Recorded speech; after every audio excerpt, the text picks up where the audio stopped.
रामकृष्ण हरी बाबा. रामकृष्ण हरी. कुठून आलात बाबा तुम्ही आणि कुठली वारी करताय? तालुका कापूसखेड. बर बर. कोणत्या वारी करताय आता तुम्ही सध्या? वारी अशी करते की पंढरपूर ते आळंदी. पंढरपूरवरून आलात तुम्ही पंढरपूर आणि आता तुम्ही पुण्यामध्ये पोहोचलात. पुण्यामध्ये पोचलो मुक्कामा जेवणाच्या ठेप्याला. जेवणाच्या ठेपेला आलात. कधी निघालात पंढरपूरहून? पंढरपूरला झाले की 8 दिवस 7 दिवस झाले. आणि 7 दिवस तुम्ही चालताय? 7 दिवस चालतो. पण आपली आषाढी वारी तर 21 दिवसांची असते आणि ही 7 दिवसात कशी येतात? मल्लापण मूळ पुरुष वास्करांची आमची मल्लापाना. मल्लापानाच्या पहिल्या वारीला तिने साधारणपणे भगवंताच्या आषाढीचे पादुका आहेत ते त्यांनीच मूळ स्वरूपात ते तयार काढल्या. आणि त्यावेळी जात असताना साधारणपणे वय थकलं होतं. गाडी थकली होती त्या ठिकाणी. शरीराला वाहनाचे वगैरे काही सोसत नव्हतं आणि वाकळत मल्लापानानं टाकलं. पण वाकळ चांदे चौकाच्या खांदीवर चालले.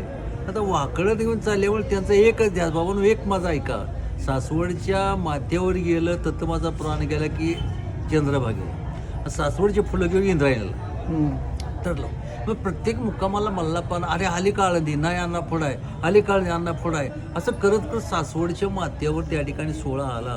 आणि 16 आला त्या ठिकाणी असं ठेवलं होतं त्या वाकळतींची व्यवस्था, ती त्यातच प्राण गेला. म्हणजे चोपदारच्या लक्षात आलं, अरे मालक आता अवसान झालं.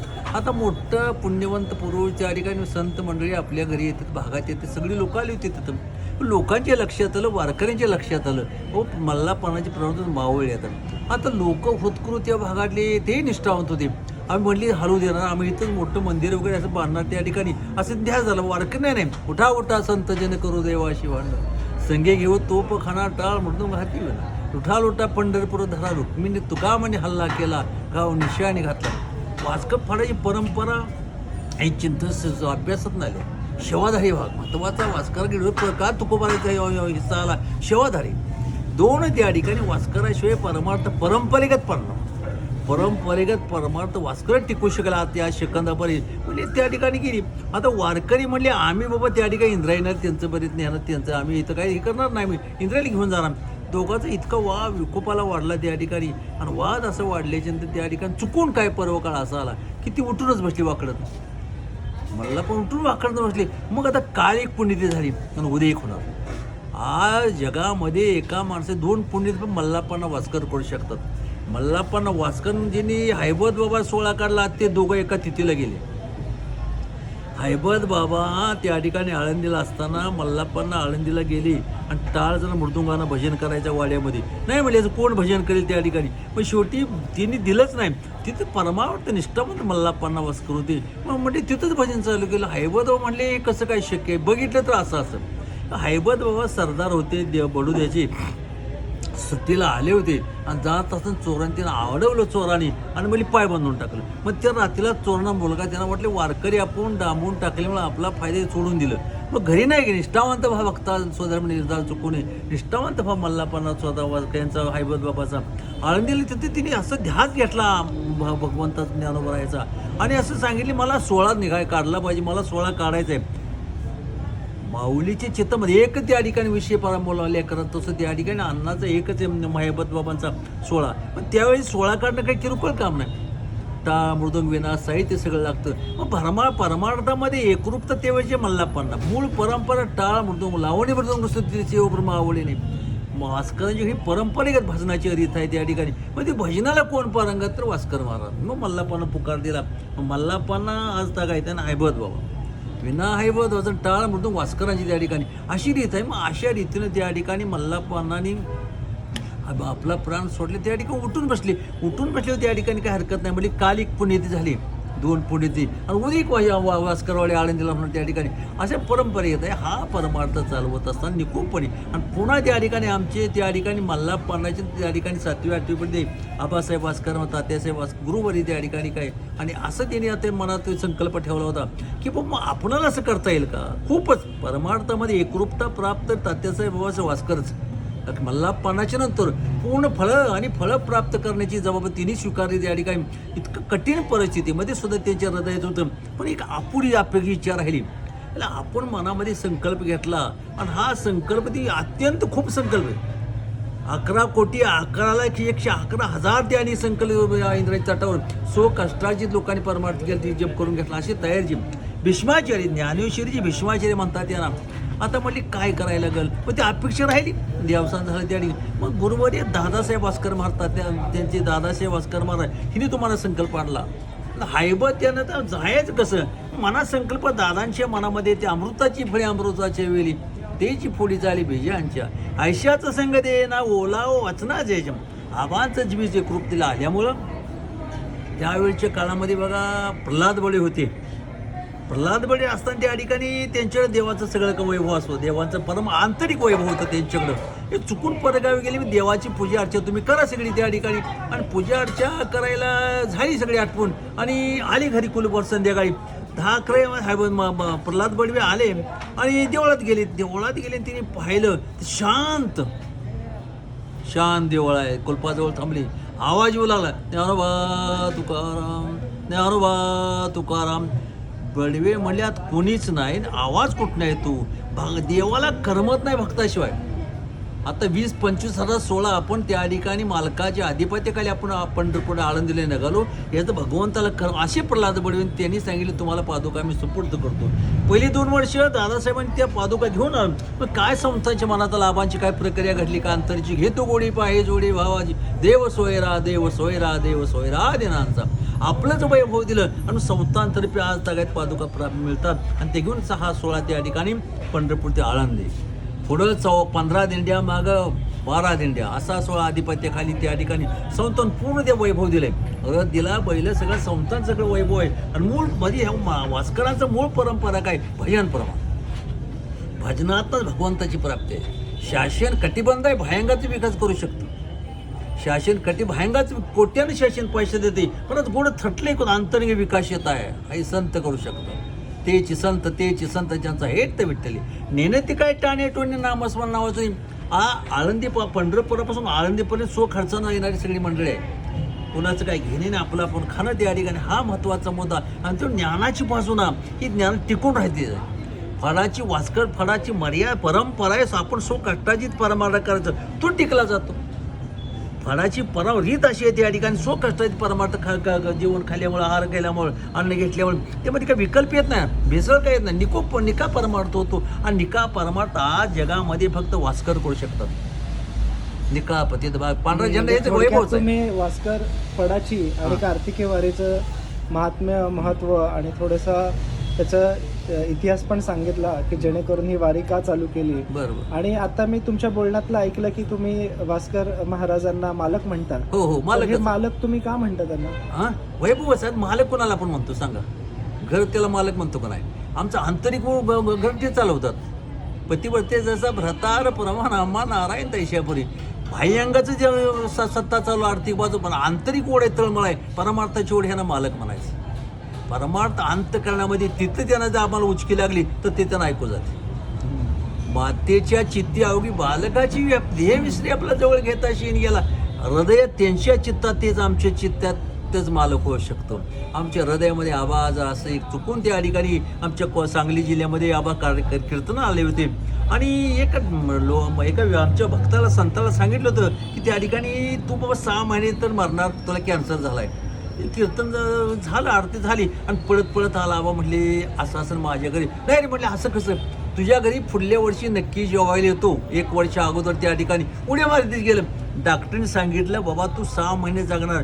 पुढं 1 वर्ष तो निकोप जगला, त्याचा आजार जळून गेला. मालक म्हणायचं कोणाला? मालकाला मालक म्हणून घेणे तर सोपं नाही. मालकी हक्क प्राप्त करणं हा आवड आहे, ही निष्ठेचं पार. मालक म्हणायचं की ज्यांच्या हातात सर्व वैभव आहे आंतरिक, भयंकर असेल आज का आज, उद्या 5 वर्षी एखादा बाबा निवडून पुढले 5 वर्ष असं सांगता येत नाही. हे तिथे किती मल्लापासूनचे मालक आहेत. आज तर मालक कोणी मालक होईल विचार करा, पण ओढ तळमळ भगवंतावर निश्चिम ओढ तळमळ आहे, असे मालक माझे आहेत. आणि त्या मालकाचं आधिपत्याखाली आम्ही सगळी मंडळी चालतो. तिथे पोट भेद काय नाही, सगळ्याशी प्रेमाने जीवन वागण्याची परंपरा फक्त वास्कर करू शकतात. प्रत्येकाला आता रात्री आम्ही चालतो, रात्री चाललं 10 माणसं असली का नाही, आता सकाळी म्हणतात तुमची 10 माणसं आहेत का, डोळे जिवाळा आहे. रात्रीचा अंधारचा मी चालतो, 3ला उठून 2:30ला उठून चालू लागतो. देवसोबत तुमची माणसं आहेत का, सांगतात असे आले काय राहिला कुठला चुकला. घरी आपला कोण विचारपूस करत नाही, पण परमार्थामध्ये त्या ठिकाणी वाटचालीमध्ये पूर्ण लक्ष आहे. याचा अर्थ ह्यांना मालक म्हणायचं. पण हे जे तुम्ही म्हणालात की तुम्ही वास्कर महाराजांना मालक असं संबोधता आणि तुम्हीच नाही तर इतर सगळे भास्कर फडाचे जे वारकरी आहेत आणि जे दादांचे किंवा आबांचे शिष्य आहेत ते सगळेच भास्कर कुटुंबियांना मालक असं संबोधतात. बरोबर. पण आजच्या जगामध्ये मालक म्हणून घ्यायला सगळे उससलेले आहेत. त्यांना मालक म्हणून घ्यायला आवडतं, मालक म्हणायला कोणालाच आवडत नाही. तर या आजच्या पिढीच्या समजुतीप्रमाणे जर तुम्ही पूर्णपणे वेगळ्या विचारसरणीचे असे भासता तर तुम्हाला नवीन पिढीला काय सांगावंसं वाटेल या मालक शब्दाविषयी? तर तुम्ही मालक जी संज्ञा आत्ता मांडली भास्कर महाराजांच्या आणि त्यांच्या कुटुंबियाच्या प्रती, तर त्याच्या अनुसरून जी आताची पिढी आहे जी आपल्याला स्वतःला मालक व्हायला आवडतं पण कोणाला मालक म्हणायला कोणालाच आवडत नाही. आताच्या पिढीला तर अजिबात आवडत नाही. ते म्हणतात मला साहेब म्हणा, मला मालक म्हणा, मी तुमचा बॉस आहे, असं आजकाल चालतं आहे का नाही? पण आता तुमचे जे विचार ऐकले ते पूर्णपणे त्याच्या विरुद्ध आहेत. अतिशय चांगले आणि अतिशय मोलाचे विचार आहेत. तुम्ही स्वतः कीर्तनकार आहात त्यामुळे इतकं छान तुम्ही मांडू शकलात. पण नवीन पिढीने याकडे वळावं यासाठी तुम्ही काय त्यांना मार्गदर्शन कराल? आता 13 ते 14 दिवस तो तुकोबारायांचा गाथा पाण्यामध्ये इंद्रायणी येऊन बसले आहे आणि तो गाथा ज्या परंपरेने त्या ठिकाणी प्राप्त झाला याचं ती ताकद आहे. ही परंपरा भास्कर आणि तुकोबारायांची परंपरा मल्लापांना लक्षात आलं का? मल्लापांना निळोबराय शिवचेरूसून भास्कर महाराज मला इथंपर्यंत आली. तर मालक म्हणून घ्यायला खूप सर्वांना आवडतं. मला मालक म्हटलं पण आमचं मालकी मग पुण्याची पावटी सरे सगळे चेंद्रपानाची उतरे येऊ लागते माघारी मृत्यू लोका. पुण्य संपलं की आमची मालकी हक्क निघून जातो. आम्ही कष्ट करतो, रक्ताचा घम बंगला बांधतो, इमारती बांधतो, पण आमचा मालका मुलाच्या हातात गेला की आम्हाला दिंडीला 10 रुपये कोण देत नाही. फुकट आहे, कशाला जाताय पैसे, बिन पैशात जावा. हा मालका जगाच्या बाजारपेठेमध्ये जाताना जो त्या ठिकाणी मालकी हक्काचा प्रसाद देऊन मालक म्हणायचा. श्वास सोडताना आता एक लक्षात आलं का? माझी आई गेली, 1 महिना झाला आई गेली. लक्षात आलं का? आज त्या सारखी गटली बांधून ठेवायची. आता त्या ठिकाणी विचारलं दादांना असं आता म्हणली पाटील मोकळं झाला तुम्ही, 14वा काल झाला, तुम्ही पताका खांद्यावर टाका हरकत नाही. माझी गोरक्षनाथ दिंडी 13 नंबर दिंडी, आणखी किती मालकांना सांगावं आमच्यात काय मोकळं करायला पाहिजे? आई गेली म्हणजे 95 वर्षी तुमची आई गेली, तुम्हाला प्रसाद दिला आहे. हा प्रसाद तुमच्या नशिबानं प्राप्त झालाय. झालं की काल 14वा झाला, लगेच खांद्या गोरक्षनाथ दिंडीचा 13 विना टाकला आणि मालकाचा नवीन बाहेर पडलो. मालक आपली आंतरिक जबाबदारी महाराज पूर्ण करतात. हा पिढीला नको असं नाही, पिढीला पाहिजे. पण जगाचं वैभव सगळं उलटं निघालंय. जग धगधगते जीवन आहे. ह्या धगधगते जीवनामध्ये कोणाला आपलं नेमकं पाऊल कसं पडलं पाहिजे ही जाणीव नाही. ह्या संतांना मालक म्हणतो ती पूर्ण पावलं संत स्वीकारतात, त्याचं पूर्ण सुख दुःखाचं स्वीकारतात. मला विचार करा, जाऊ थांबा तुम्ही, जाऊ नका त्या ठिकाणी. आणि खरंच आपण गेलो असतो नका धोका घडला असता. एवढा विश्वास आहे. संताची पाय हा माझा विश्वास, सर्व भावे तेची माझी हित करीत सकळ जेण्या गो भागलिया माझं वाहतील कडे. आपण भागलो की कळीव घेणार नाशवंत आणि शाश्वत स्वरूप प्राप्त करू. हा लक्षात 40-50 वर्षे त्या ठिकाणी फडाच्या परत सेवेत मी आहे. 35-40 वर्षे नोकरी बँकेची केली, कधी सुद्धा अडचण नाही. सगळी पदं भोगली त्या ठिकाणी. महिन्याचं काढून कधी त्या ठिकाणी आपण मालकामध्ये आपण शिवेत वास्करा ज्या वास्करा शिवेत आहे विचार त्याचं कल्याण आहे. मालकाजवळ जाय नमस्कार घालायचं, लांब 10 फूट पुढं बसायचं. का तर मालकाला माहिती आहे फोन नंबर, मालकाला ओळख आहे, कधी जायचं नाही. वास्कराची गादी म्हणजे राग करेल एखादी शांत असा. तिथं जास्त जवळ गेली, घोटाळा झाला म्हणून समजा पक्क लक्षात घ्या. त्यांना पूर्ण कल्पना आहे की आमच्या काम आहे, नाही घासाघास करायची. अगदी नम्र आदर आहे, निष्ठा आहे, श्रद्धा. वास्कर म्हणजे श्रद्धा आणि श्रद्धेची पोटी आपलं जीवन करायचं आहे. हे नवीन पिढी श्रद्धा नको आहे. आम्ही कष्ट करतो, 1 कोट 2 कोट 4 कोट म्हणा धरून चला, कोणाला बोलायचं आहे तेवढं मुलांच्या नाव पैसा टाकतो. मुलाचा पैशाची मालकी वडिलाची आईची किंमतच नाही. त्यांना किंमत फक्त आर्थिक बाजूची आहे. नवीन सून ती डॉक्टर म्हणे, ती इंजिनियर होती, त्याने ह्याची काही कल्पना नाही. आज मी त्याला मालक समजतो. मग त्याला पूर्ण पैसा असो अगर सत्ता नसो, जवळ घेणारं मायेनं कुरवाळणं कधी आला बाबा हा शब्द लक्षात नाहीच फक्त तिथे. बरं, तुम्हाला वैयक्तिक असा काय अनुभव आला तुमच्या मालकांनी तुमच्या वैयक्तिक जीवनामध्ये?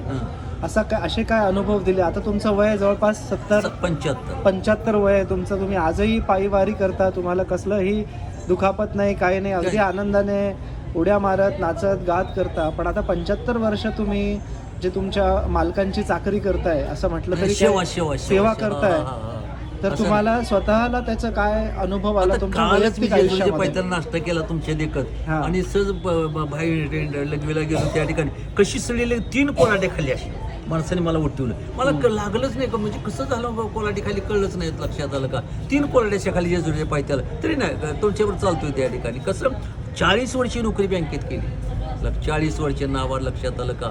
40 वर्षे नोकरी करून त्या ठिकाणी फळाची सेवा करणं महत्त्वाचं आहे. ही परंपरा. याचा अर्थ आपल्याला जीवनाच्या प्रवासामध्ये आज कल्याण व्हायचं म्हटलं, आंतरिक तळमळ भागवणारे दुकान पाहिजे. ते ज्ञान पैगा भरवे तरी मनी आती आणावे तरी संताय भाजावे सर्वशी. जीवनाचा भार मालकावर टाकायचा.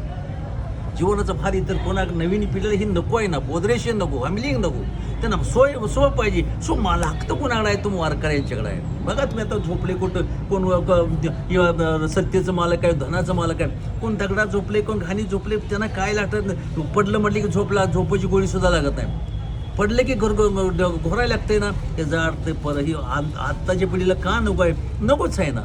आत्ताची पिढी मेकअपची आहे. मेकअप भयंकरचं मेकअप चालत नाही मायबाप. आंतरिक मेकअप पाहिजे. आंतरिक मेकअप कायम चालणार आहे.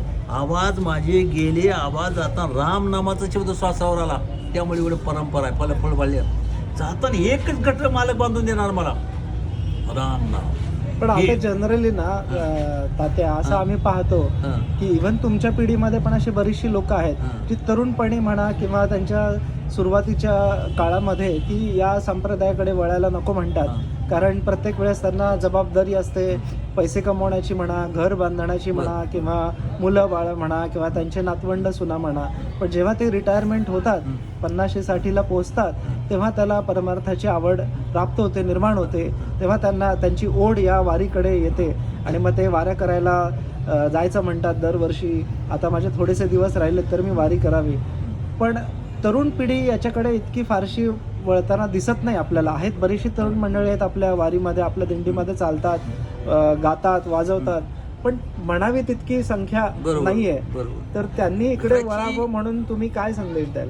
संदेश म्हणजे कसं राहते, आता गणिका होती वेशा, आयुष्य डामडवलात त्या ठिकाणी सगळे उलट वैभवात गेलं आणि शेवटीनं आपल्या प्रेमासाठी, आपल्या सुखसोयीसाठी पोपट पाळला होता.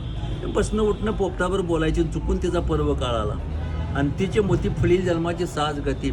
वेशा जात टापा खुडायला लागली, एकच शब्द बोले आंतरिक ओढीत तळमळे. 5 ज्ञानेंद्रिय 5 11 मन एकवट अवधाड ऐकली ती, मग सर्व सुखाशी पात्र होईचे. हे प्रतिज्ञे उत्तर माझे उघड आहे का. फक्त एकच वेश्या बोलली की त्या राघोबा आता मी निघालो माझ्या मागे, तुमचं कसं. राघोबाशी भगवंताचा उचकी लागली. राघव भगवंताने ऐकला असेल तिथं. भगवंतानी गणिका कळवातीन वेश्या बोलू लागली, राघोबा मी निघालो. राघव भगवंताने ऐकलं विष्णू सहस्त्रनामपैकी आणि भगवंताने विमान पाठवलं आणि त्या गणिकेचा उद्धार झाला. ही परंपरा आहे. का नको हे लोकांना. क्षणिक आहे ना, कलियुग क्षणिक जा जीवनातला आहे. तेवढ्या काळापुरतं समाधान व्यक्तपणा करू शकत नाही. कितीतरी आपण समाज बघतो. आता तरी तुम्हाला सांगतो नाही, वडील वारले नव्हता आमच्या भागात तरी सकाळी एकाच वडिलाचं वडील मुलाकडं मुलग्याकडं आणि आईकडं दोन्ही बाजूला पोरं. लक्षात आलं का. एवढी परंपरा का निघाली. आमचं कुठं चुकतंय. याचा अर्थ आम्ही सांगणाऱ्या माणसाचे तुमच्यावर परिवर्तन होणं गरजेचं आहे. तुम्हाला नावं ठेवायची काय गरज नाही. आम्ही कुठं चुकतो. सांगणारे माणसं तर पण पोचत नाही शब्द. तो शब्द माझ्या मालकांचा पोचतो म्हणताना मालक म्हणायचं. जाताच दुसरं एखाद्या जमिनीकडे बघितलं, घराकडे बघितलं, तुमच्याकडे बघितलं, पूर्ण जीवनाचं परिवर्तन होतं. ती गेल्याच्या नंतर कळतं आपण ह्या माणसांचं आपलं वैभव फुललं. हे संसारी वैभव फुलवाय मुळात डोक्यात काढून टाका. परमार्थी कुंभाला परमार्थी उकल झाली पाहिजे. हा साज आहे, श्रंगार आहे, खजिना आहे. हा खरी टिकवायची ताकद सत्तेकडे पैशाकडे नाही माय. संतांच्या सद्गुरूच्या निष्ठेच्या पोटी प्राप्त होते. पैसा मिळेल, सत्ता मिळेल, धन मिळेल. ही वारी आमची पैसा थत दिनमाळ धन मिळवायसाठी नाही. ही वारी फक्त आंतरिक तळमळ आहे. मी तुम्हाला सांगितलं का नाही, आबासाहेब जाता राम नामाचा शब्द आला. राम नामाच्या शब्दावनिष्ठ आहे. सगळी वानरशनं विखुरली त्या ठिकाणी. लक्षात आलं का, कुंभकर्ण झोपली होती आणि झोपली होती चुकून गंधमादन नावाचं माकाड घावलं आणि कळ कुणी वास कशी जी म्हणली त्या ठिकाणी. ती गंधमादन नावाचं अत्यंत सुंदर सुवासिक वास होता आणि वासामुळे धरलं कसं ते कुंभकर्णानं आणि असं धरलं हातामध्ये. एक वेळ त्या ठिकाणी बोल म्हटले रावणा नाही. गंधमादन माकड रामाचं सेनापती होता. लक्षात आलं का. एक वेळ म्हटली, एक वेळ फक्त राव नाही. मरण पण त्या ठिकाणी रामाचा होऊन मरण, रावणाचा मरणार नाही बोला, विचार करा. इतकी निष्ठा फाडायची आहे. गणमानन सांगून टाकलं त्या ठिकाणी मरण हिथं, पण रावणाचं नाही, रामाचाच होऊन मारणार बोला, विचार करा. तर भास्कर होऊनच मरण त्या ठिकाणी. ही धमक खेळ मस्ती म्हणतात परमार्थाची. इतर मस्ती महाराज त्या ठिकाणी जाऊन निघून जाते, पण परमार्थ वय वाढल तसं परमार्थाची इतकी भयान मस्ती वाढते, कळतच नाही मक्याचं कणीस कुठलं तर शरीर कुठलं. इतकं वैभव आहे. हे वैभव आहे. 95 वर्षी माझी आई जगली, तुम्हाला अंगाला तुला धक्का नाही, कुठला त्रास नाही, निकोप शरीर निकोप. दागिना दिलाय तसा द्यायचा आहे तुम्हाला. भगवंताने दागिना कसा दिलाय तो तसाच मागं द्यायचा आहे. लक्षात आहे. इतकं वैभव आहे. आणि हे वैभव नवीन पिढीला सांगायला गैत्याचंच नाही ना. ही परंपरा घरातली जरी असली त्या ठिकाणी, तर घरातली परंपरा कोण ऐकाय तयारच नाही ना. बूट घालून जाते, मारती दंडा दीपाला देवा सिगरेट लावतो, मारती तोंडावर धूळ फेकते. याचा अर्थ जीवनाला तुम्हाला वागायचं कसं, परंपरा काय, निष्ठा काय, श्रद्धा काय, कुणीकडे थांबलं पाहिजे, काय केलं पाहिजे, मर्यादा आहे. मग तुमची तुम्हाला आपली आपण फळी भोगायला लागतात. जिथं नम्रता, निष्ठा आहे ना, आदर आहे, लांबनं बघितलं नुसतं नमस्कार घातला, डोळ्यानं पाहिलं की त्या ठिकाणी कसं करणं समाधानी पावतं, तसं ह्या पिढीला हसणं गरजेचं आहे. आमची सुद्धा चूक आहेत ना सांगणाऱ्या माणसाच्या. हा रिवार आमचा चुकतो, बैठक चुकती, संगत चुकती. आमच्या औषधाचा खूण काय येत नाही. आमचा कुठे कमी पडतं. त्या गीता भागवत करते श्रवण, अखंड चिंतन विठोबाची. कुणी पारायण करत नव्हतं. तात्यासाहेब बाबासाहेब वास्कर माझ्या गुरुनी पारायण केली, ज्ञानोबा ज्ञानेश्वर अखंड 108 पारायण बैलगाडीतली केली की आता कुणी गाड्या पळवल ना. पण त्यावेळेची ज्ञानोबा ज्ञानेश्वरी एका गावात कुठे दुर्मिळ असायची, आणि तर लिहून आबाने पारायण केली. आता किती फुललंय त्या ठिकाणी, आता किती आनंद समाधान प्राप्त आहे. हे समाधान ते निर्माण की इकडे येणं गरजेचं आहे. कोरोनामध्ये कशी अवस्था प्राप्त झाली होती तशी आता होणं गरजेचे आहे. ही अवस्था एवढा बघा त्या ठिकाणी जवळ 60-65च्या फुडली, चुकून 40 ते 45% तरुण मुलं आहेत का नाही. आता संस्था काढल्या, कोणी काय काढलं विचार करा. निकोप अशी पिढी तयार झाली पाहिजे. ही निकोप पिढी आमचं तर म्हणणं आहे, वास्कराच्या संवर्धनात, वास्कराच्या संगतीमध्ये निकोप पिढी तयार होती. कुठं रीत पाहिजे, मर्यादा पाहिजे. माय बाप मोठं व्हा, श्रीमंत व्हा, गरीब व्हा, याचा अर्थ नाही. गरिबी असली तरी त्या ठिकाणी अडचण आहे. परमार्थ गरिबीत करता येतो, तुकोबाराने सांगितलं. परमार्थ श्रीमंतीत करता नाथ राहायला सांगितलं. गडगांची श्रीमंत सदा श्रीमंती परमार्थ करता येतो. आम्ही सदैव सुडकी कुत्री तुकोबारे परमार्थ केला. ज्ञानोबाने तोच परमार्थ दुःखाच्या प्रसंगात परमार्थ करता येतो. तुझ्या पिढीला एक महिना पुढे देणे गरजेचं आहे. बाबा हे असं आहे. हे जेव्हा आपण शेवटच्या टोप्यापासून एवढ्या बँकेत एवढा आहे, तेवढ्या बँकेत एवढा, 7-12 एवढा, खाते होता एवढा, तसं हा 7-12 खाते होता तुला जपून ठेवायचं म्हटलं की तुला यावं लागलं. हे गणित आहे. हे गणित त्या ठिकाणी प्राप्त होणं गरजेचं आहे. बरं. आणि तुमच्या आता तुम्ही जे सांगितलं, परमार्थ एवढी वर्ष केला आणि ज्या पद्धतीने परमार्थ करायचा असतो आणि परमार्थाचं फल काय असतं. पण जी लोक नोकरीला जातात, सकाळी 9ला त्यांना ऑफिसला पोचावं लागतं, ते संध्याकाळी कधी कधी 6, 7, 8 वाजतात. त्यांना शनिवार रविवार 2 दिवस सुट्टी मिळते आणि मग ते कुटुंबाकरता निघून जातात. तर मग अशा लोकांना, ज्यांना मनापासून कुठेतरी मनाच्या कानाकोपऱ्यामध्ये त्यांना अशी तळमळ असते की असा परमार्थ मलाही कधीतरी घडावा. जरी मला पूर्ण 21 दिवस नाही चालता आले आळंदी ते पंढरपूर, तरी मी एखादा दिवस चालावं. कार्तिकी वारी मला जरी पूर्ण नाही मिळाली तरी मी 1-2 तास तरी तिथे चालावं.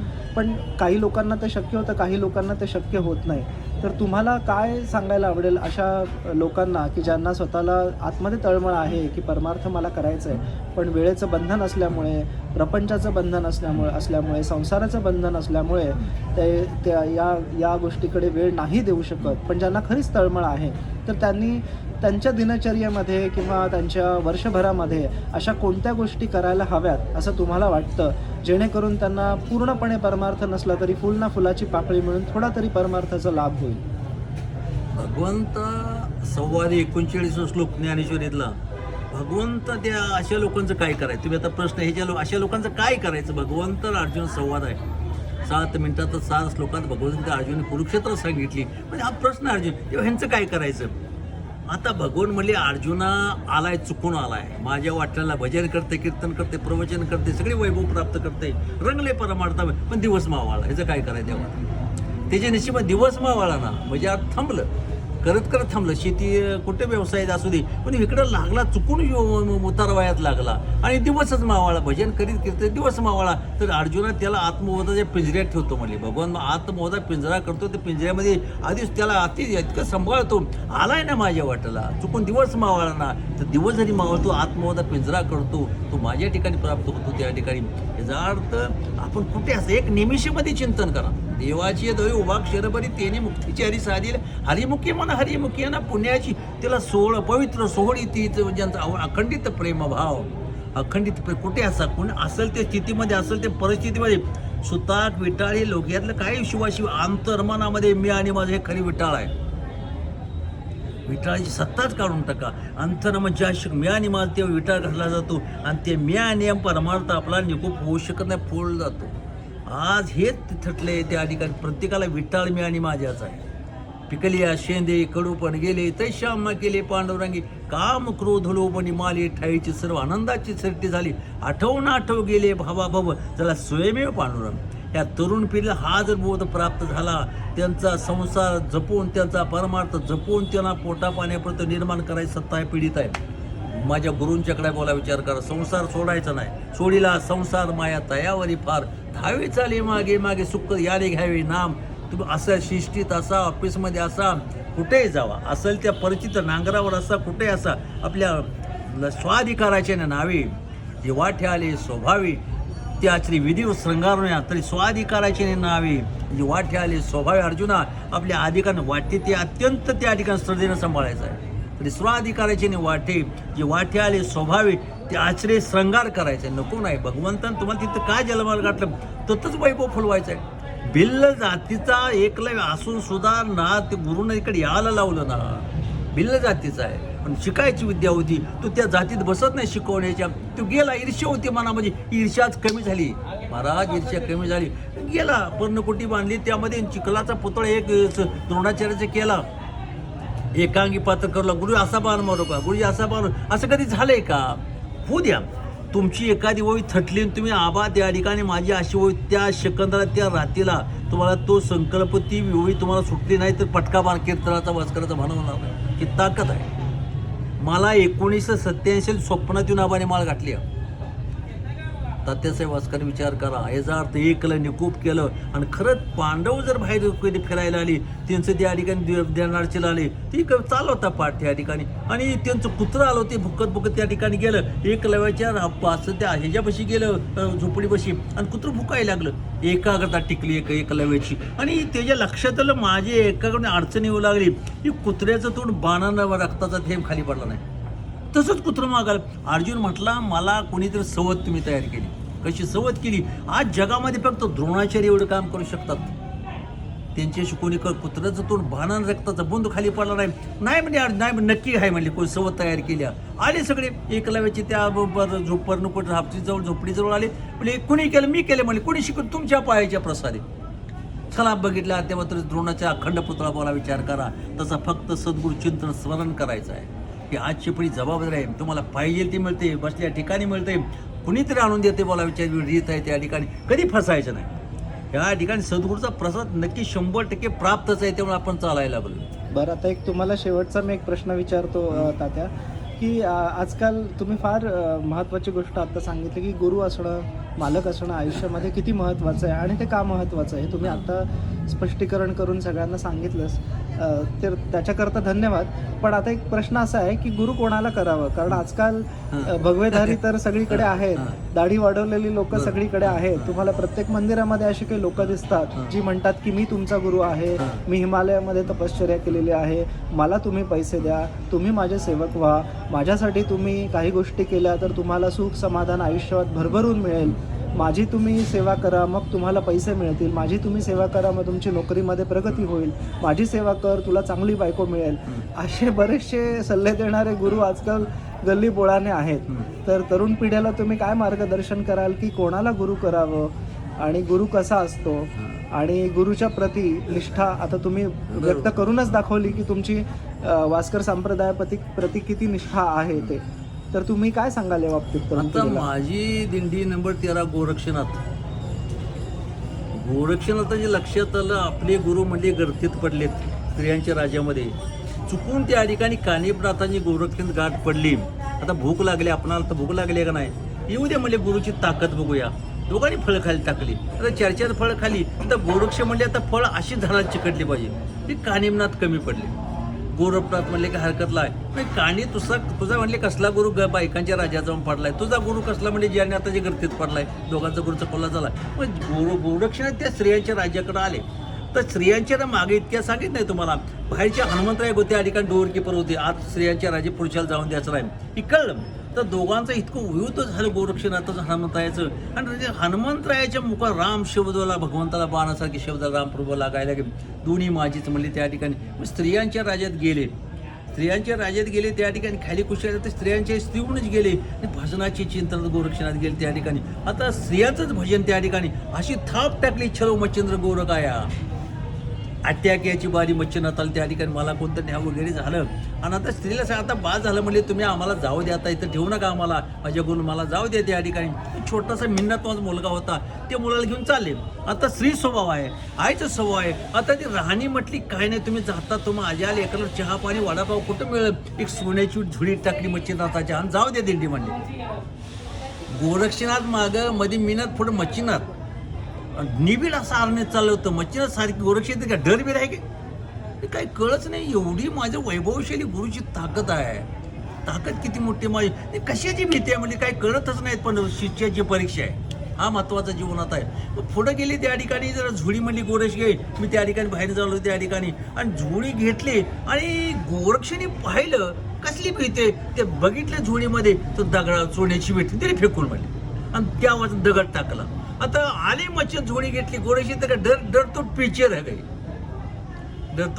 गई बघ डर तो पीछे हे कसं बघितलं तर दगड त्या आधी सोन्याची विट दगड टाकलं त्या ठिकाणी मग म्हणली कसली तुमची भीती भस्माची मोठी माझ्या गोरेशीने काढली डोंगर सोन्याचं करून टाकलं गुरु शिष्याची परंपरा आहे गुरु शिष्य का गुरु करायचा काय वैभव पाहिजे विचार करा हे जे पुढं तुम्हाला सांगायचं म्हटलं गोपीचंद राजा मी तुम्हाला सांगितलं गर्दीत अडकला होता आणि की वर काढला जालन्यात त्या ठिकाणी सगळं सांगितलं असं राजभाऊ आईने सांगितलं एवढा मोठा 300-350 बायका खाली त्याला अंगाला तेल लावायचं चाललंय मी राणीवरच्या बाजूला होती मैनावती तिनं पाहिलं इतका याच्यापेक्षा तन्ना ताटा माझा मालक होता तो त्या ठिकाणी गेला माझ्या पोरं ही अवस्था नको असं राणीच्या मनात आलं आणि 2 थेंब डोळ्यात खाली पाण्याचं पडलं गोपीचंद राजाला म्हटलं आई ना कुणी आंघोळ गरम पाणी कुठलं तर आईच्या डोळ्यात पण काय म्हणले असं काय सांग अडचण नाही आपल्या मंदिरामध्ये जालिन नावाची मोठी गुरु त्यांचा जर शिष्यपद पर तुझ्या जीवनाचं कौतुक होईल जाईल म्हणजे लक्ष नक्की त्याला कल्याण करायचं म्हणजे जावं लागेल तुला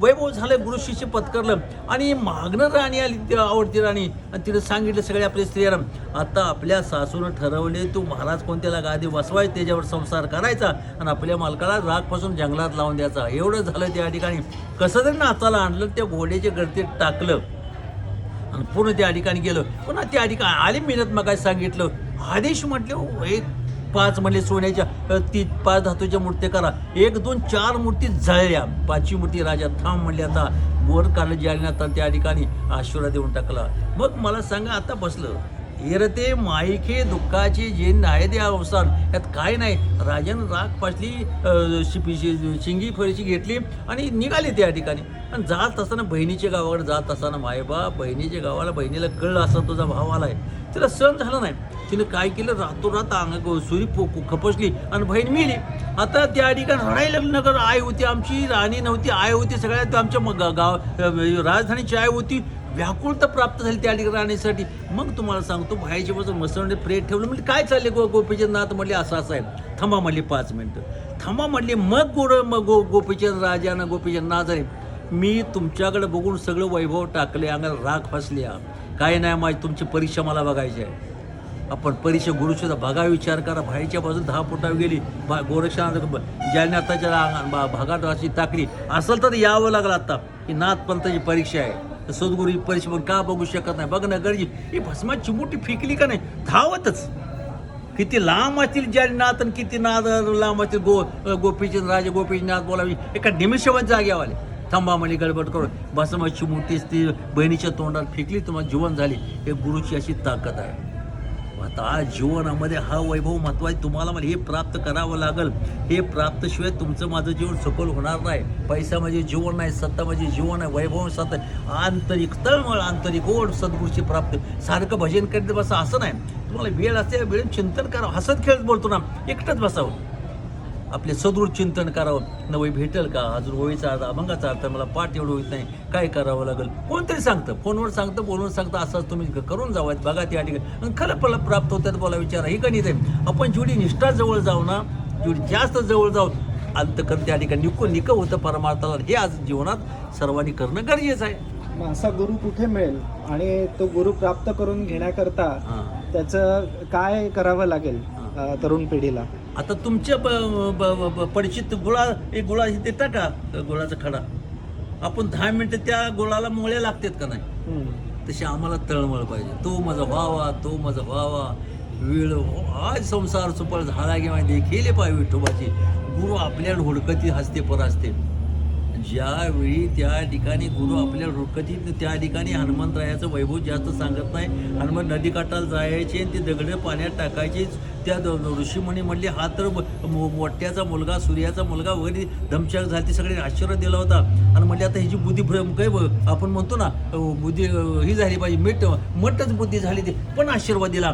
तुला सद्गुरूचं स्मरण घडेल, तुझी बुद्धी निकोप होईल, तुझा त्या ठिकाणी मोबाईल सकोल होईल. मग त्या ठिकाणी हनुमंतराया गेले होते, रामाची सीता नेली, सुग्रीवाची बायको नेवली आणि त्या डोंगरावर त्या ठिकाणी गाठ पडली. तुम्हाला सांगतो थांबा म्हणले, मी बघून येतो कोण आलंय. की दोन्ही त्या ठिकाणी बसलेत. रामाचं डोकं लक्ष्मणाच्या मांडीवर आहे, पाय दाबायला लागलेत. हनुमंतराय गुरुची परीक्षा करायला आले. गुरुची परीक्षा करायला लांबनं पाहिलं, त्या बारकी चिमुडी हे काय बघते त्या ठिकाणी, बघूया म्हणले काय ताकद आहे यांच्याकडे. हनुमंतराय झाडावर चढले, पालाचा खाली टाकायला लागले पाला. आता म्हणलं लक्ष्मण म्हटलं उठलं, महाकड म्हणलं थांब थांब थांब, तसं नाही लक्ष्मणा, तो थोरला आपण अर्ध्या भागाचा पुऱ्या भागाचा आहे. हनुमंतराय अंजनेच्या तपासाठी महारुद्र आले पोटी, पूर्ण अवताराचा आहे. थांबा म्हणजे गंमत अजून आहे. हनुमान रामप्रभूंनी बाण काढला आणि फेकला. हनुमंतराय म्हणजे वाऱ्याचा मुलगा, लक्षात आलं का? आता लक्षात आलं का? आणि जवळजवळ तुम्हाला सांगतो बाण फेकला, पवने परमाणू पण पृथ्वी पण वेगळा मागवतं जरी पडला तर पृथ्वीचवारी वाऱ्याच्या लोटांत पारा दूर दूर जातो, पण जमिनीवर टेकला जातो. खूपच फिरले. वाऱ्यानं सांगितले तुझे वडील तेच आहे, तुझे गुरु ते, जाऊन दर्शन घे.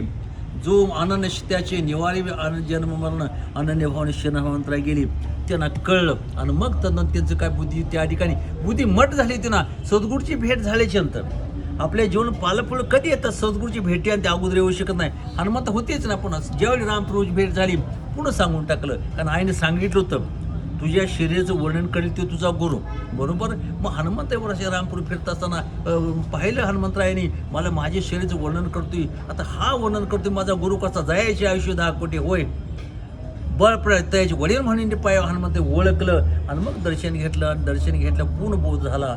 मग हनुमंतराय काय भक्तीची त्या वाट तुकोबरोबर माझं 10व्या सुबटा कधी प्राप्त झालं याचा अर्थ आज ओळखत नाही. महाराज म्हणते ते बरोबर आहे. गुरुची ओळख, आपण गुरुच्या अक्षराची ओळख करायची पक्का लक्षात ठेवा. हा भास्करांची येतात सद्गुरूची भेट अक्षरांची ओळख करून घ्यायची, तशी ओळख नाही टिकत, कल्पनांतर टिकत नाही. अक्षरांची ओळख, सद्गुरूचं बोध देतात, जो पाठा देतात ते अक्षरांची ओळख होणं गरजेचे. अक्षर ओळख आपण अक्षर परमार्थ ओळखला जातो. अक्षर परमार्थ आहे, अक्षर परमार्थाची ओळख सद्गुरूच्या बोधांती होती, अन्यथा नाही. वा, जवळपास 40 मिनटं आज तुम्ही बोलताय आमच्याशी. आज तुमचा उपवास आहे आणि तरीही तुम्ही आम्हाला 40 मिनिटं दिली आणि एवढ्या उत्स्फूर्तप्रमाणे तुम्ही तुमचे मत प्रकट केले. तुम्ही आम्हाला बऱ्याच गोष्टींविषयी सांगितलं. तुम्ही भास्कर फडांविषयी सांगितलं, तुम्ही कार्तिकी वारीबद्दल सांगितलं, तुम्ही मालकांबद्दलही आम्हाला सांगितलं. तुम्ही हेही आम्हाला सांगितलं की गुरु शिष्याला स्वतः शोधत येतो, शिष्याला गुरुकडे जायची गरज नाही. अशा बऱ्याचशा गोष्टी तुम्ही आज आमच्याबरोबर शेअर केल्यात. हा व्हिडिओ महाराष्ट्राच्या कानाकोपऱ्यापर्यंत पोहोचणार आहे आणि त्यानिमित्ताने तुमचे विचारसुद्धा सगळ्यांना कळणार आहेत. तुम्ही दिलेल्या वेळेबद्दल धन्यवाद. रामकृष्ण.